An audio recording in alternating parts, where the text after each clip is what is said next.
Sounds good. All right. Since we have a more of an intimate crowd, we'll have this kind of be light and breezy. And if anybody has questions in that room, please feel free to shout out. Well, I'll say thank you all for having me here today. My name is Dr. Eric Arcel. I'm a technical marketing manager for Classiq, and I'm going to be talking to you today about creating software for 1,000-qubit quantum computers. Easier said than done. Now, Classiq, we're a 2-year-old startup. We've raised, $63 million of funding to date. We're very happy about that one. We have, world-class quantum engineers all here in Tel Aviv, Israel. Of course, a substantial patent portfolio backs up all the cool things that I'm about to talk to you about, and plenty of customers in both academia and in industry. Right, we have tons of all these funding backers and plenty of really cool partners like NVIDIA, AWS, Microsoft, IBM, HP, Packard, because a lot of these companies also see that quantum is not just a technology in and of itself. It's going to be a hybrid environment at the end of the day. And so a lot of companies are interested in what that hybrid interaction between classical and quantum is going to look like. So, right, one of the things we need to talk about whenever we're talking about quantum computing and the cool things that are happening are kind of the quantum computing bottlenecks, right? What's kind of limiting this? And anybody in that room, I'm sure, already knows kind of the three major ones, right? There's the hardware itself, right? The physical bits. And that one, thankfully has been tracking quite nicely, right? IBM has, successfully, met all their goalposts here. So all signs do lead to, by 2025, we should have a 4,000 qubit quantum computer, which is awesome. There's the skilled worker shortage, right? So every quantum conference I've been to, every single one of them, one of the key points has always been that there's not enough talent right now. So I'm glad to see these kinds of competitions and hackathons. We need, right, this bed of students and engineers who know how to program quantum computers, because every business is asking for these. Every business is hiring and wanting more. And the challenge is just graduating enough students that have these skills. And the third is, of course, the software, and that's where Classiq comes in, right? So if you're doing, right, the Qiskit challenges, right, if you're doing the hackathon after this, you'll know that, right, building larger and larger quantum circuits, it's going to start becoming really, really difficult, not impossible, to design, debug, and maintain quantum circuits as they start expanding out. Certainly, right, for that 4,000 qubit IBM computer, that's going to be a toughie. And that's because right now we're all programming kind of at this quantum infancy level, right? We're developing things at the gate level, at assembly language level, right? And when you code in one program, if you're coding in Qiskit or coding in IonQ or whatnot, you're coding for that specific hardware and for specific platforms and not really portable between them. You'd have to, translate that all. And then, not just the creation of these, programs, qubit by qubit, but the debugging and modification of them afterwards is quite difficult. And like we said, right, this is just going to compound as we get more and more qubits into our systems, right? If you have 1,000, 10,000 qubits, doing every qubit by hand is going to be definitely take you a hot minute. And certainly I'll forget a couple of C0 gates somewhere in my 10,000 qubit circuit and it'll all explode on me. So this isn't tenable in the long run, right? So what we've done is we're going off of the way classical computers solve this problem, right?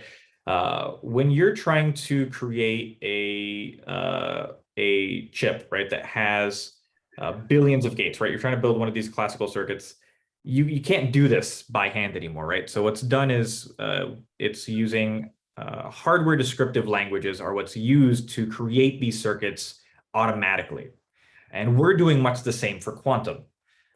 So we have a quantum descriptive language that defines your circuit, your intent of what you want that quantum algorithm to do, define it at this higher level. And then it'll automatically synthesize that quantum circuit for you. You don't have to define how many qubits it's going to take. You simply say, what is it that you want? And you give it some constraints, and then it's going to give you that quantum circuit and then output it into whatever assembly language you want, whether it's, Qiskit's or IonQ or Microsoft's language. This is kind of a snapshot of the interface where you have your definition on the left, your quantum circuit that's automatically synthesized in the middle, and on the right side, that assembly language code, computed an output for you, so you can go ahead and run that on the hardware of your choice. But the scalability issue of quantum computers, right? That this building circuits 4,000, 10,000, qubit computers isn't the only challenge when you think about designing a circuit, right? And Dr. Yehuda, one of our co-founders and our CTO, likes to say that quantum software is easier to define, but really hard to implement, right? And that's true whenever you look at these academic papers. We certainly have lots of clients coming to us saying, let's replicate this academic paper. Ooh, that's easier said than done, right? It's easy to define some of these things. Not putting any shade on the sheer challenge it is to show quantum advantage on this. But this paper is saying that to show quantum advantage for this kind of application, it's going to take 8,000 logical qubits. Oof. How do you go ahead and compute that? How do you translate all this into those 8,000 qubits, right? That's not a trivial task to take something from this high level concept to implementation. And right now, the typical flow that a user goes through and that you'll be going through during the challenge, right, and doing these hackathons is you have to define what the desired functionality is. And I guess in the challenge or the hackathon you're going to be going into, that's going to be given to you, right? Then you have to go and figure out what pre-existing schemes or algorithms can I use to make that happen. Then you got to modify those for your specific use case. Then you got to do some optimization, right? Gate cancellations and things like this. And then you can hand that over to, a compiler, transpiler, and send that to the hardware, right? That's the automatic part, that last bit. But that's, right. Eric, let me just jump in. I'm kind of curious to hear the people in the room there. If you can go back to the previous slide, is that for the people that's not their first experience, does this flow seem familiar to what you've experienced?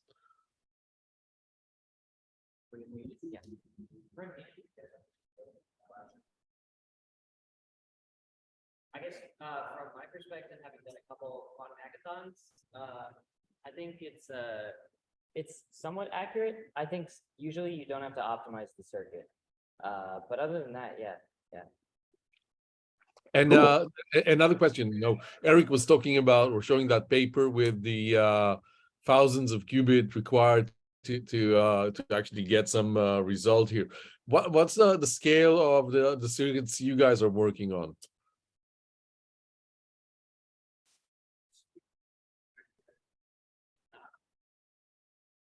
One or two.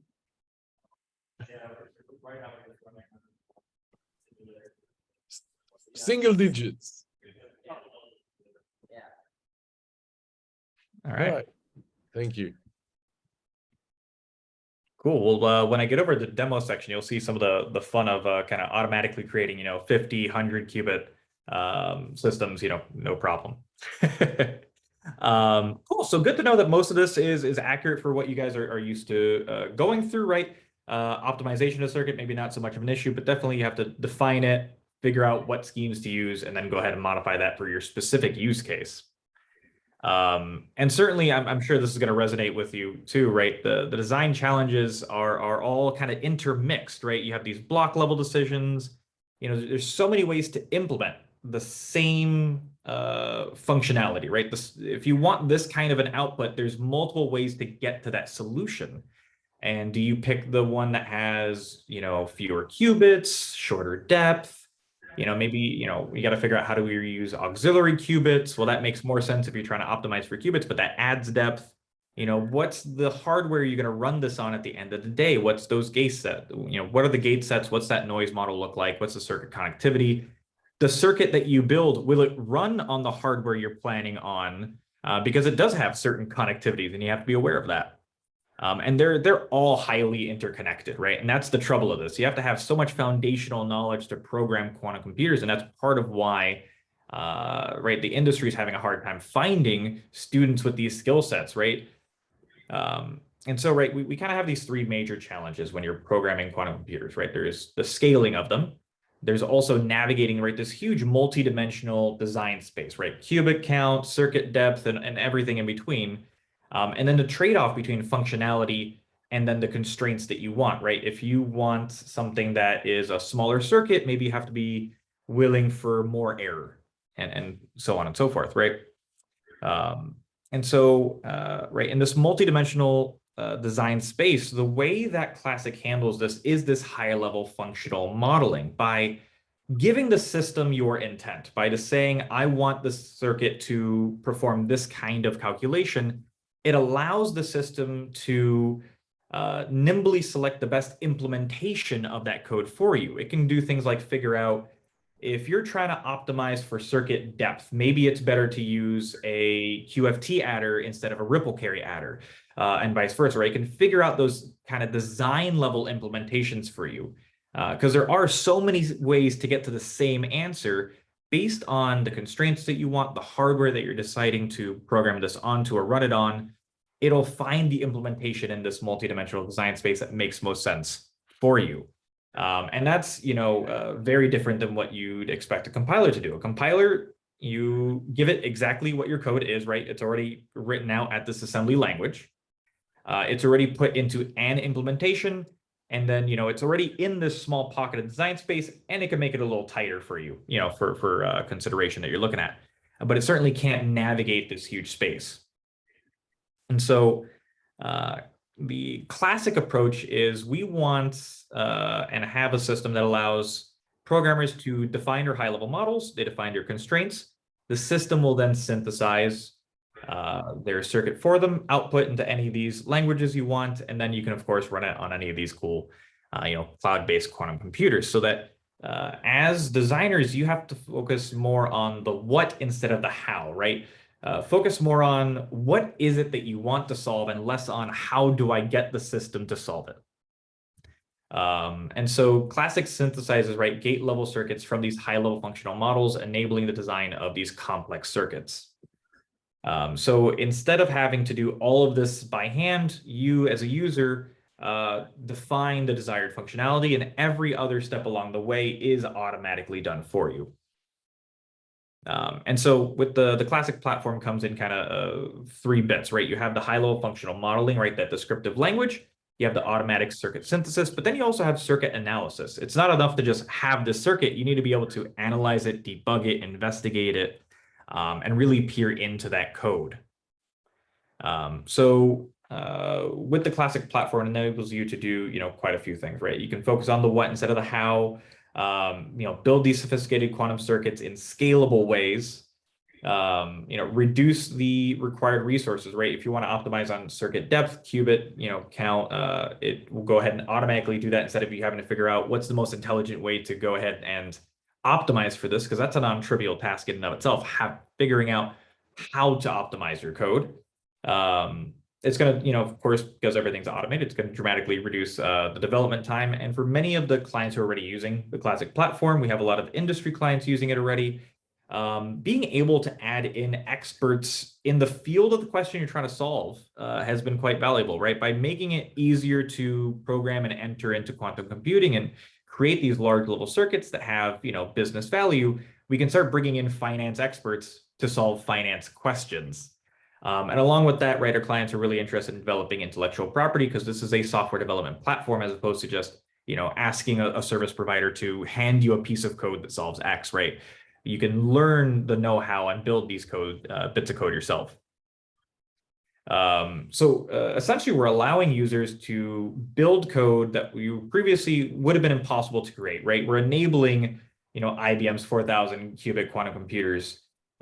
Because even programming at the gate level, right, these 5 qubit systems, that's not an easy thing to do right now either. So it's going to be, hard for 5,000, 10,000 qubits. And I can go into some, examples of how the system does some cool things, but I think it'd be better to actually show this in practice. I think a really cool thing to show too. And Avi, we showed this a couple of times at the last conference, and I thought this was really cool. We held a coding competition recently, and we wrote a blog kind of showing how you would solve that bit of coding competition using the Classiq platform. And just before we run into presenting this, I'm wondering, Does anyone, people in with Michelle there, or I see that there's another one online. Any questions so far? You know, based on your experience now, I know that you're dealing with problems on a lower scale, but you see the value in this. I'm just curious to see if there's any feedback or any questions. I think it's a really good idea. One question I had was, so if I give you an arbitrary unitary that you guys need to make a circuit for, do you guys have some heuristic to solve the unitary synthesis problem? Because I thought that was very difficult. How exactly do you guys go about dealing with arbitrary unitaries? Is that something you can specify in your design language? So we can't define arbitrary unitaries right now, but we can put in expressions that would, translate into arbitrary unitaries, right? And actually, this is a cool example of exactly that. We had the coding competition challenge we had on our end was to solve a Kokoro puzzle, kind of like Sudoku. And that boils down to a set of expressions, right? So that would be your unitary, right? That would, be that matrix. And the way you put that into the system is you literally define what your expression is and say, I have an arithmetic expression to solve, go for it. And that one ended up being, a circuit depth of about 197. You can kind of see we have interactive circuits. You can play with this and see, right, here's our arithmetic expression.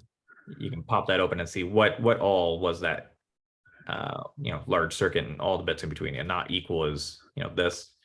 But we wanted to go ahead and also stress test the system a little bit and expand it out and see, what could we do? So we had a little fun. We asked the developers to give us 100 clauses that made sense and weren't actually contrary to each other.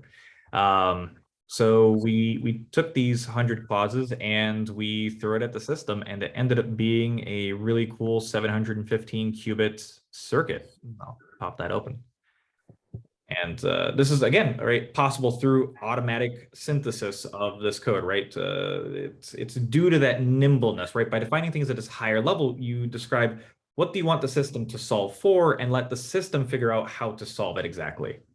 And certainly this would, I don't think I would be able to accurately create this code. I'd mess up somewhere along the way. I hope that answered your question.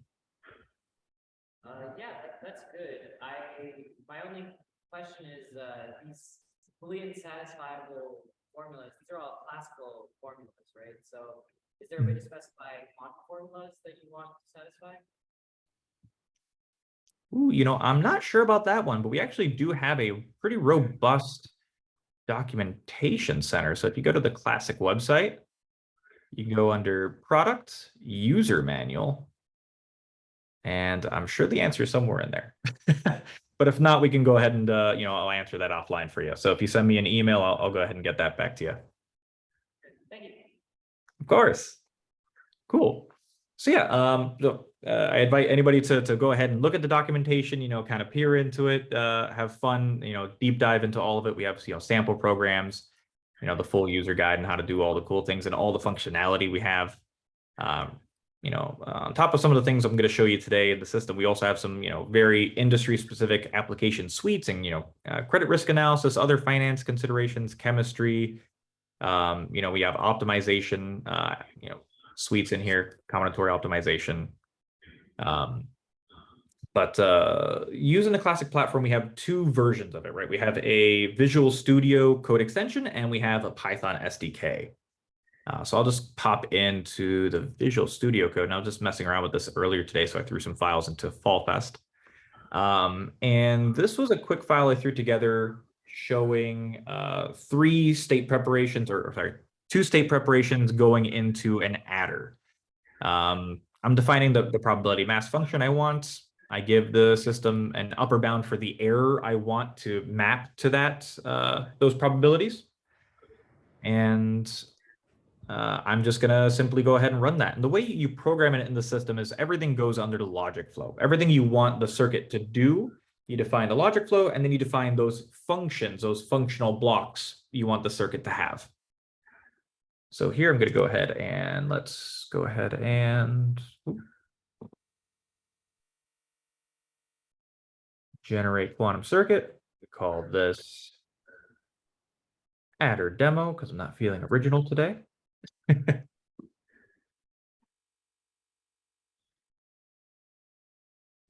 So this gets sent up to our server. It goes and finds that optimal solution for you, and it outputs it for you. So here it's here's our circuit. Output it into Chasm for us. So about 112 lines of code.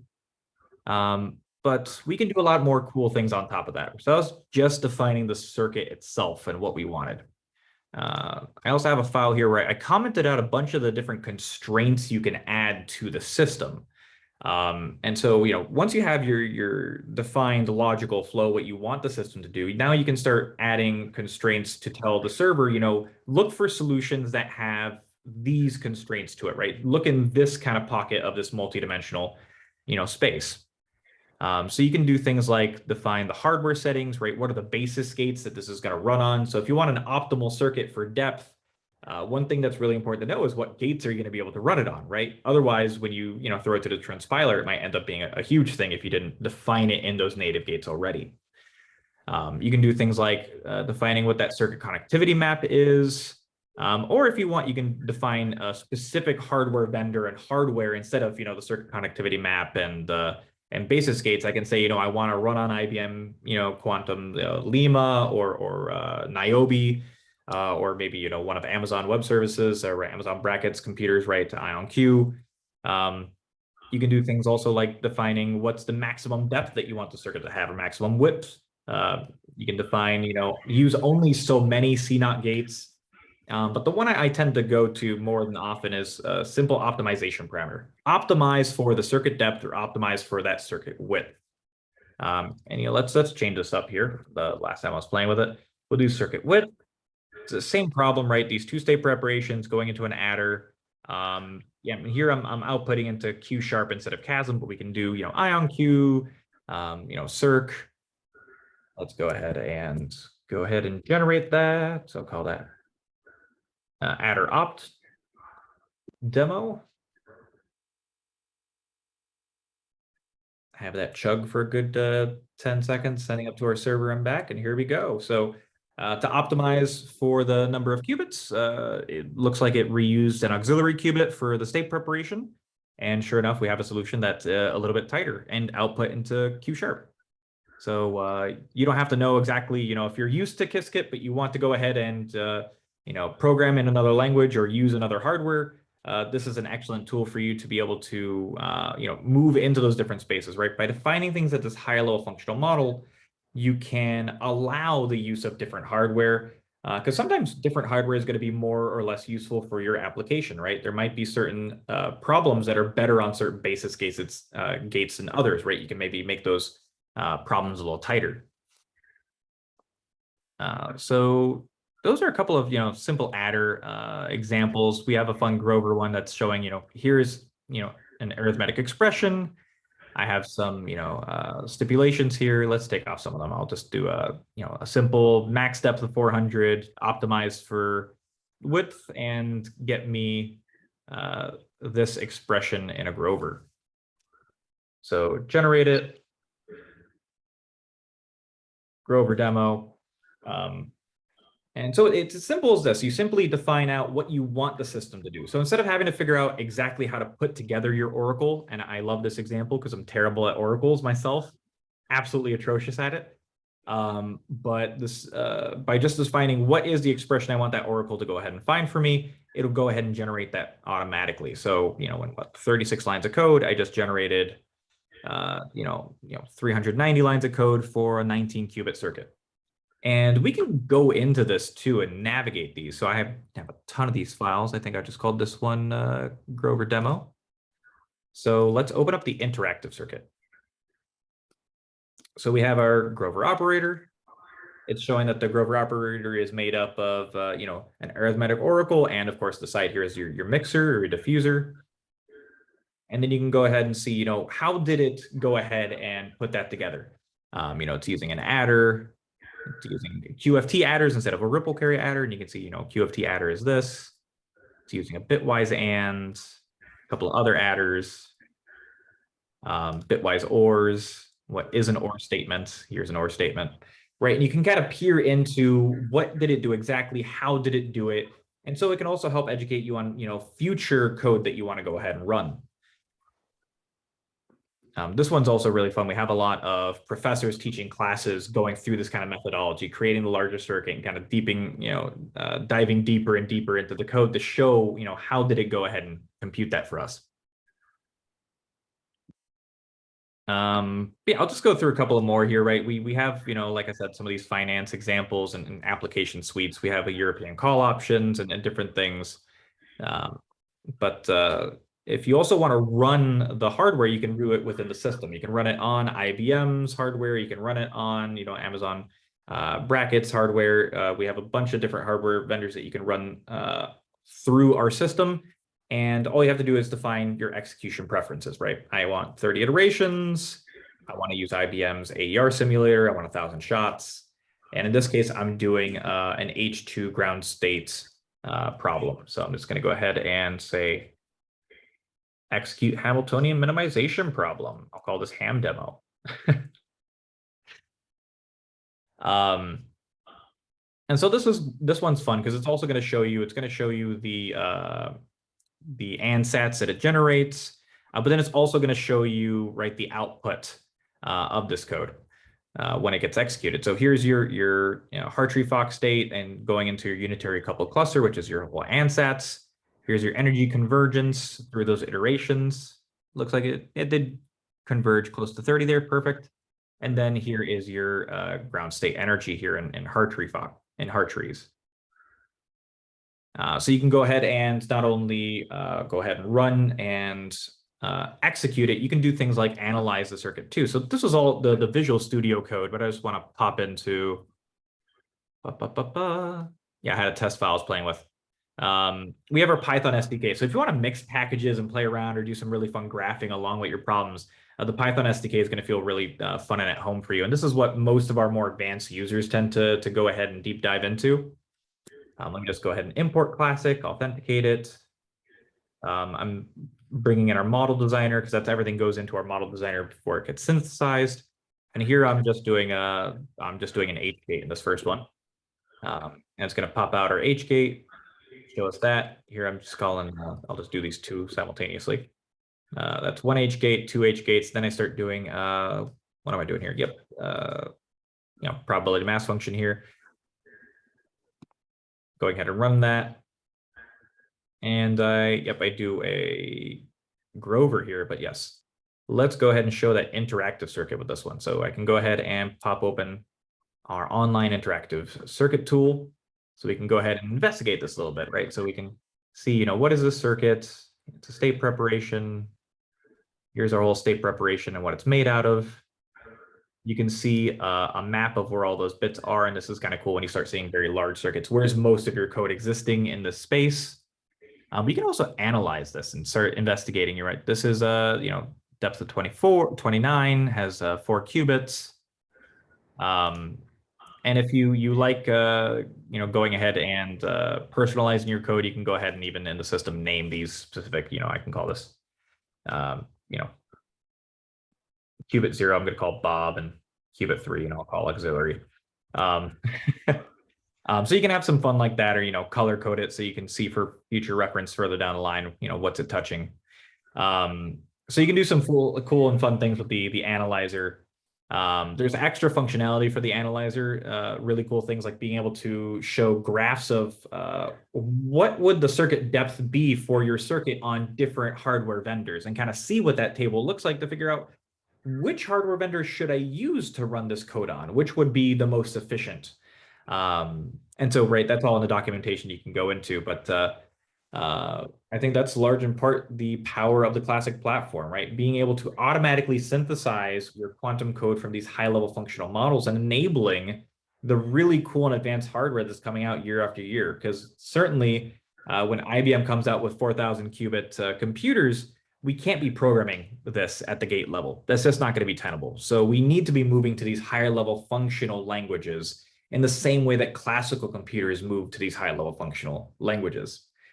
So with Classiq, you're going to be able to do that, calculate it, debug it, run it, and create circuits that would be impossible otherwise. Yeah. Any questions?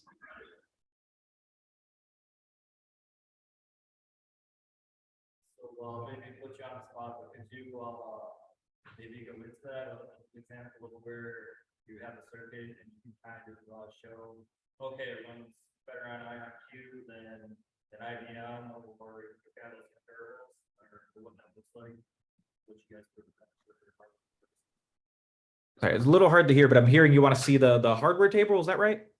Yeah.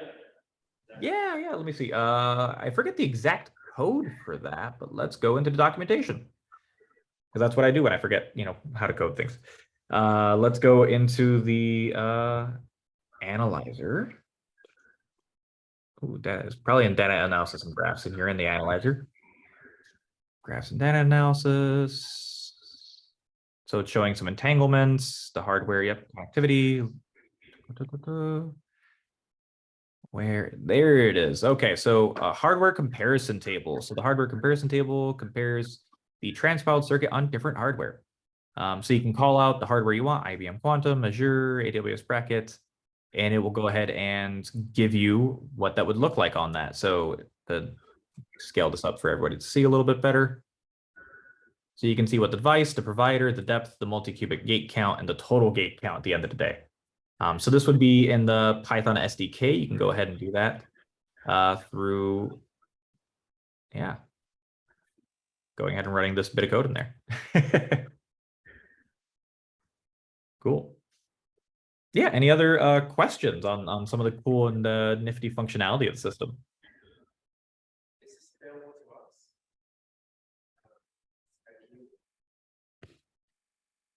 Sorry, what was that? Is this available to us right now? Like anyone can use it for free, right? Not for free, but we do have an academic version that we're very interested. So if you're interested in using Classiq for academic purposes, for research in your classrooms, if you're a student, please do reach out to us and we'll talk about it. Okay, yeah, we'll reach out and try to get something set up for our club, possibly. Yeah. Absolutely, that sounds great. Cool. Any other questions about, we can talk shop about both the industry of quantum, because there's plenty of fun to talk about there, or about the software itself.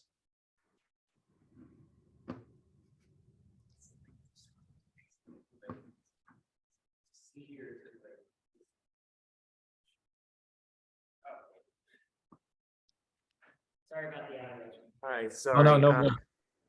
Can you hear me? Yep. Hear you loud and clear now. Perfect. Okay. I wanted to ask the Classiq IQ, like the language. It's its own language, right? Yep. What's it like? What's like the nearest language it's based off of it? Is it like based off C or something else, like with syntax and all that? I know, right, for the Visual Studio Code, because we have almost two languages going on for the most part, right? They're similar in nature, but this is a kind of JSON code, right, going on for this. Python SDK, I mean, it reads very much like Python to me. I don't know what else I would compare it to. Yeah, did that answer your question, or? Yeah, that answered my question. Thank you. Cool.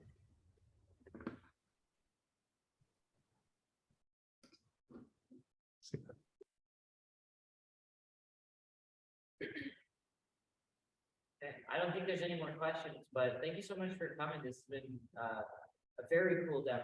So thank you. Absolutely.